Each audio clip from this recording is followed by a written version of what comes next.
Good morning, good afternoon, good evening. Any place you are watching us, we are still Unbreakable Hand of God International Ministry. As you have been following us today, you will know that today is appointed day. Today is a different day. Today is a day that was prepared. A day Chukwu Okike Abiama has made. And if you look around, you will see our prophetic giants, professional spiritualists everywhere. We are well prepared. We are spiritually fortified, physically and spiritually. We performed a lot of work today. In short, it is important for me to hear from them because what I witnessed today, it is not something I can explain on my own. Based on their own professionals, join me as we hear them out. Daddy ihe libama. Mgbe m bịara ebe a, afọ m kwulisi n'ime ọzara were apụta. Ananụ m ọtụtụ ihe unu na-ekwu ebe ahụ. N'ihe anyị na-eme ugbu a. Achọrọ m biko ka ịkọwatụtụgodu ihe unu mere n'ọzara. Ana m ekene Ọhaneze na mmalite ọmụ bụ onye na-akpọ Ngozi Vincent Owowo aka ihe rịbama. Ị kwesịrị ịma ihe ọ pụtara ma ihe rịbama bụ. Ihe rịbama bụ signs and wonders. So ekwere na Chineke nke na-eme ihe rịbama. Dịka anyị nọ tata na-ege ntị n'olu anyị, Chineke nke ahụ m na-efe maọbụ Chineke nke ahụ anyị na-efe bụ Chukwu na-eme ihe rịbama. Ọ na-aga imere mmadụ ihe rịbama tata. Ọ bụrụ na ikwere kwee eme Ise. Ọ bụrụ na ikwere kwuo ise. Dịka anyị na-ajụ ajụjụ ihe bụrụ ihe anyị gara mee n'ime ọzara tata. Nke mbụ bụ anyị bịara weta ekpere maka nke bụ eziokwu bụ na tata bụ October 1st bụ n'ụbọchị niile n'obodo anyị. Ọ bụ dị iche maka na ihe o ji bụrụ ihe dị iche bụ na ọ bụ ụbọchị nnwere onwe. E mere ka ọ bụrụ ụbọchị nnwere onwe ya ka anyị ji na-eselebreti ya tata site n'ekpere nke anyị na-ekpere ụwa niile. N'isi ekpere anyị tata bụ na onye ọbụla bụ onye ejeji ga-enwere onwe ya. Onye ọbụla bụ onye ejeji na-enwere atọghị ya dịka ntọala si n'aka ndị mbụ nna nna anyị ghara n'ụbọchị taa bụrụ ụbọchị nwere onwe ya. Ọ bụghị ihe m ga-ekwu karịa. Kama amara m n'obodo anyị mgbe e nwere Second Republic n'obodo anyị, ịhụnanya dị mgba. Ịhụnanya dị mgba bụ nweta n'ọnọdụ dịka ndị nwere onwe. Ịhụnanya dị mgba. Obodo anyị na-atọ ụtọ. Ọtụtụ ihe dị iche na-eme n'obodo anyị. I'm a living witness. Mgbe obodo anyị nọ n'ezigbote nwere onwe, my father soro go ladies machine 300 naira. My father soro go 195 CD 195 600 naira. Mgbe obodo anyị nọ n'ezigbo nwere onwe, my father soro go L300 staff bus 450 naira 4500 naira. Sorry. Mgbe ahụ ka anyị nọ n'ezigbote igosi na anyị nọ na nwere onwe. Ma tata otu isi ahụzi ihe n'obodo anyị tata, nwere onwe ahụ adịchaghịzi na nghọta m onwe m. Ebe nwere ike ịnọ tata ele fon a n'ebe a kịta 20,000 in the morning, in the evening eleze fon 30,000 or 35,000 in the evening the same day. Ife agaghị ọfụma. Ekwesịrị inwe control of price in every organization like a country like this. kwesịrị inwe control price at least ọ bụrụ na enwere ihe nle 20,000 for instance actually may increase at least etigodo 50 naira or 100 naira but a na-eme increase of 15,000 at a spot which is very wrong. So today anyị nọ n'ikpe ekpere maka nnwere onwe and anyị na-ekwu na onye ọbụla nọ na this program ebe ọbụla isi na-achọ nnwere onwe ị ga-enweta nnwere onwe gị ọ bụ na ikwu ise ọ ga-adịrị gị otu a ị ga-enweta nnwere onwe gị n'oge taata bụ ụbọchị anyị na-eme ụbọchị ncheta maka nnwere onwe nke anyị na-ekwu nnwere onwe n'isi mmadụ ọbụla na-ege this program ma ọ nọ na this program na nnwere onwe ga-esoro gị ya bụ ihe aka ije na-ekpe n'ekpere adọkwa ihe anyị so na-agodo n'ekpere taata na onye ọbụla kwuru maka nnwere onwe nke onwe ya na ọ ga-enweta ya taata onye ọbụla kwuru maka nnwere onwe nke biznes ya na ọ ga-enweta ya taata onye ọbụla kwuru maka nnwere onwe na marriage ya ọ ga-enweta ya taata onye ọbụla kwuru maka nnwere onwe nke obodo ya ọ ga-enweta ya taata ebe ọ bụla ị nọ taata na-ekwu maka nnwere onwe akụ na nnwere onwe nke ị ga-eru gị aka anyị na-ekwu maka nnwere onwe and nnwere onwe ka anyị na-ekwu maka ya onye ọbụla kwere taata na program a ga-abụ program nnwere onwe nyere ya n'ụdịrị ọbụla nnwere onwe ga-esitonyere etu ahụ anyị kwuru ya ka ọ dị etu a naghị Chukwu Okabịam ise na nke abụọ dịka onye jụrụ ajụjụ gbasatara nwanne anyị nwoke Akijele tiri n'ekpere tata bụ Prince Nnamdi Kanu nke bụ eziokwu bụ na onye anyị na-ekwu maka ya bụ onye zitere ozi ka ọ bịa lụọ ọrụ ife onye na-alụ bụ ọrụ ya and ekwenyere m n'ọrụ ahụ na-alụ sọsọ ihe anyị ga-akawara arụ wee mee bụ ịghọta nke bụ eziokwu n'ihe ọ na-ekwu because whether you like it or not truth must rule.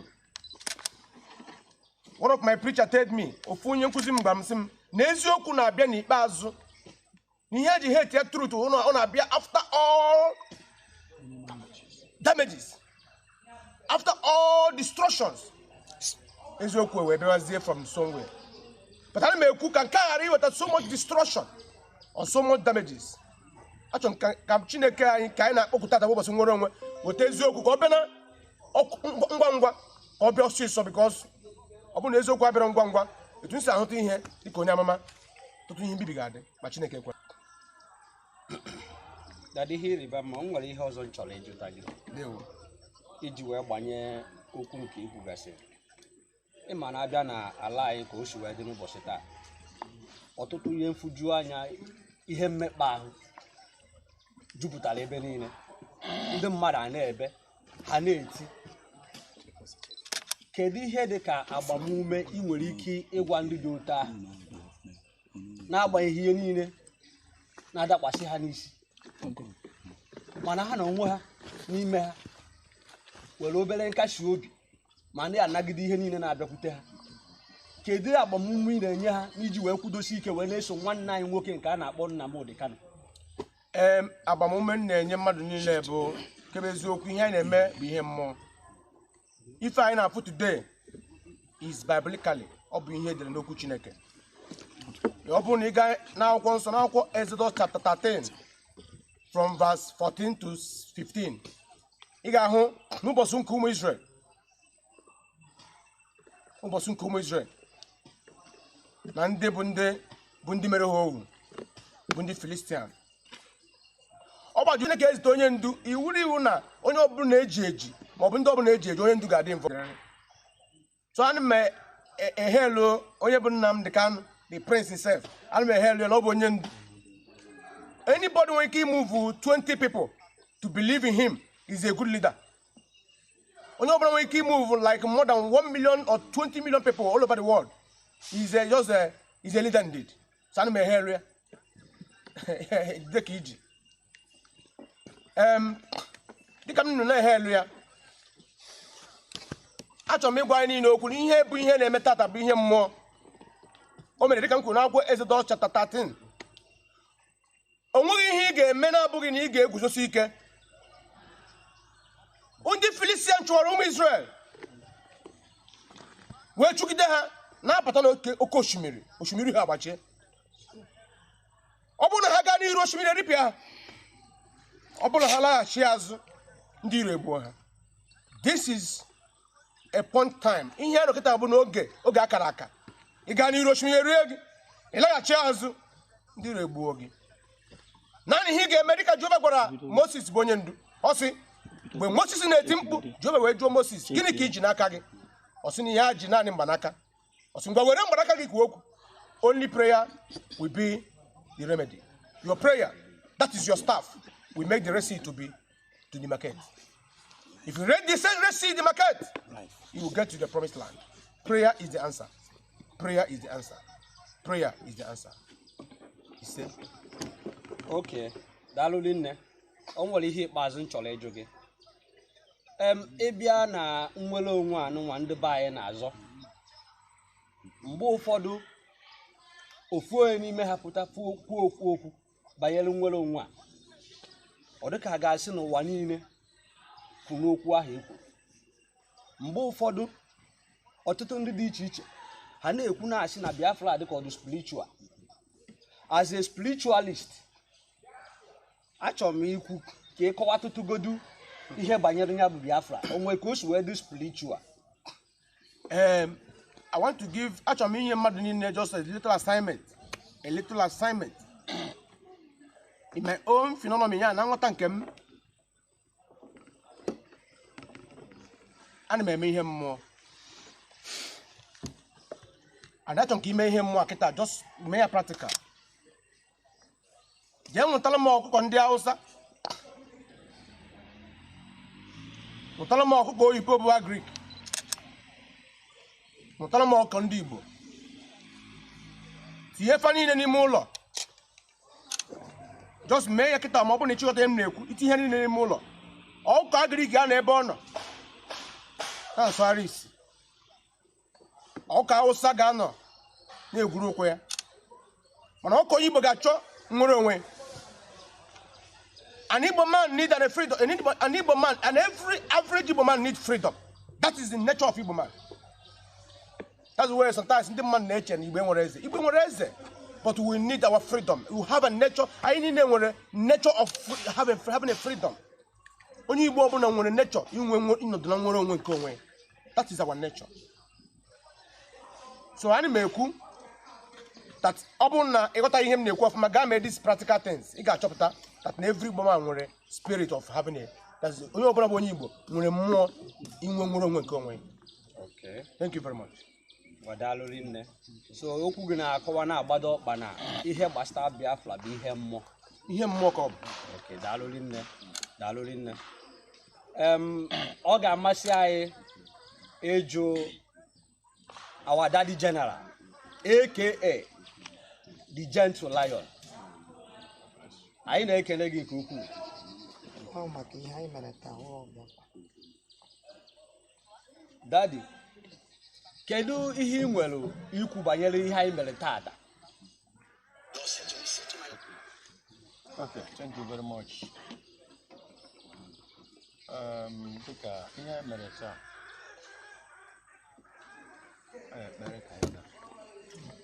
ekpere anyị na-ekpebu mbụ ka anyị kpekwere taa.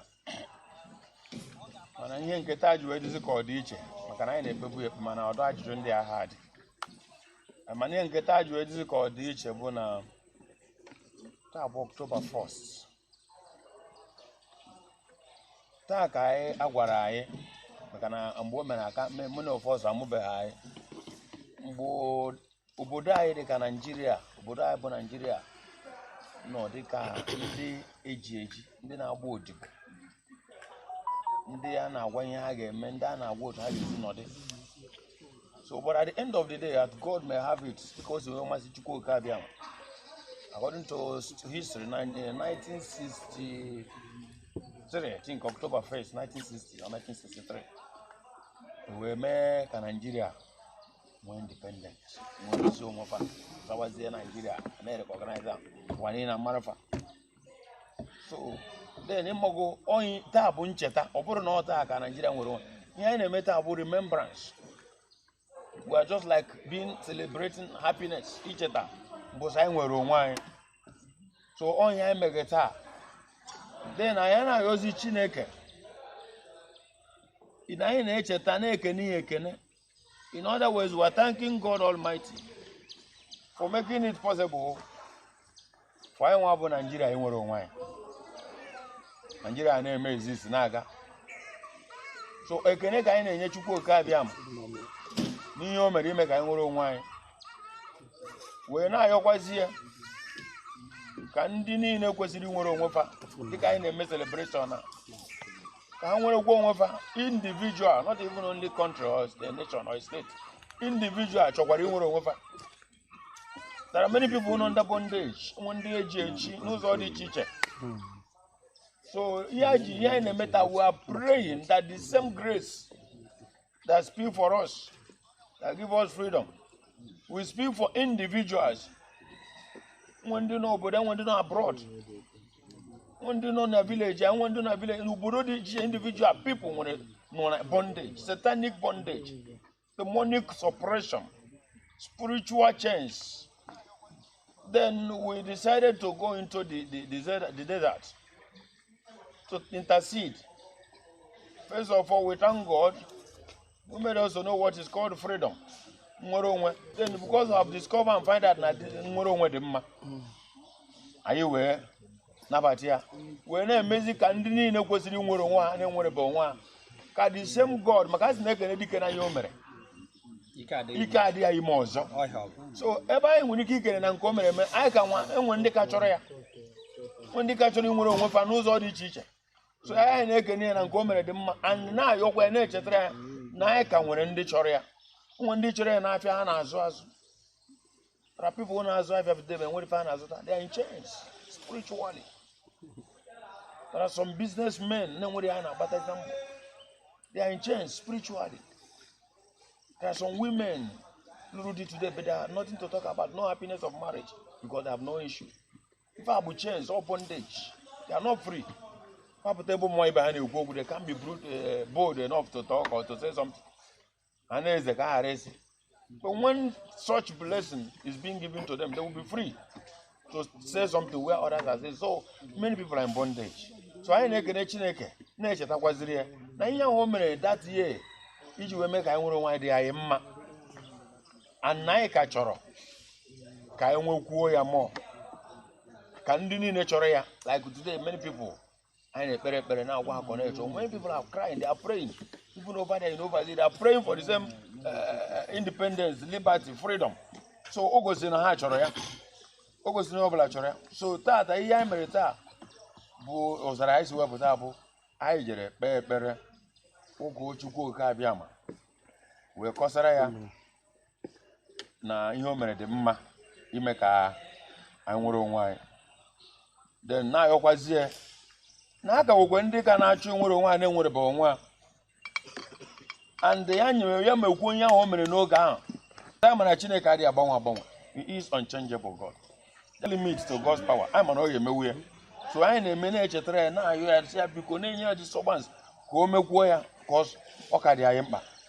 Yes, Nigeria nwere onwe mana today ngwe ndị nọ Nigeria na-ebe akwa dịka ndị a na-adịzi ka Azorus. And I choose I want to go over the same thing I'm going to Nigeria. I want to so if God can do that one that time, He can still do the same thing today. When you open actually you want God may initiate and I can wait freedom. I think the Bible says lose him and let him go. But Lazarus on a chain. God wants him to be free.